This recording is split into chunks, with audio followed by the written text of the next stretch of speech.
Before rubber notary seal stamps were approved for use in most states, seal embossers were the tool for documenting notarizations. To assemble your new seal embosser, hold it upright and remove the embosser plates from the back. Look for the plate with the rectangular grooves. This is the bottom plate of your seal.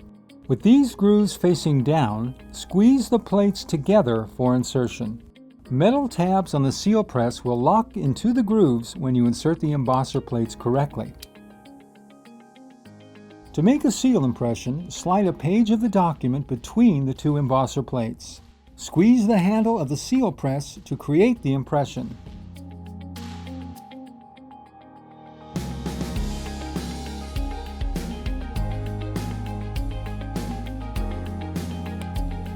Most states require an embossed notary seal to be inked. To do that, you'll use an embossment inker. To ink your seal, place the embossed document on a flat surface. Hold the embossment inker by the handle and center it carefully over your seal impression. Press and lift the inker off the impression. If the ink coverage is incomplete, gently tamp the inker over the impression. Replace the cover when you're done.